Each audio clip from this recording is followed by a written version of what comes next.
haydang. Bo'ldi. Mana. Ya aka bu yoqda ko'p-ku. Ha, qo'yavering, bolalaringizga to'rsiq shashlik olib berasiz. Rahmat aka, siz zo'rsiz-da. Aya, bugun ham qotgan oyimizmi? Xo'jayin, oyligimni so'rab chiqdim. Keldingmi? Mana. Xo'jayin, bu yoqda ko'p-ku. Olur, bolam kasal deyotganding. O'shanga ishlatsan. Rahmat xo'jayin, siz zo'rsiz-da. Aka, bachalarimga non puli bering. Mana. Ibi ko'p-ku. Bolalaringizga issiq kiyim olib berasiz. Ha, keldim. Ibi aka zo'rkisiz. Opa, siz ham noskingiz yirtilib qoptimi? Meniki ham. Mana bu senga. Voy, buncha chiroyli. Opa, iltimos, salfetka oling. Borib tur.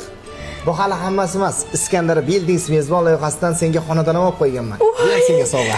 Rostdan. Amaki, iltimos, salfetka oling. Senga borib tur deyildi. Qizim. Dadajon, Voy, bir umr mezbondan uy olishni xohlagandim. Rahmat, hayotim, siz eng zo'risiz. dadajon, 3 oydan beri to'yib ovqat yeganimiz yo'q. Har safar aliment to'lashda pulim yo'q deysiz. Endi bildim, siz hammaga yaxshilik qilib yurarkansiz-da. Bu opam to'g'ri aytdi. Rostdan ham siz eng zo'risiz, dadajon. Eng zo'risiz, dadajon. Noming o'tsan seni yovuz ajralash, sen to'kkan ko'z yoshlari hovuz ajralash.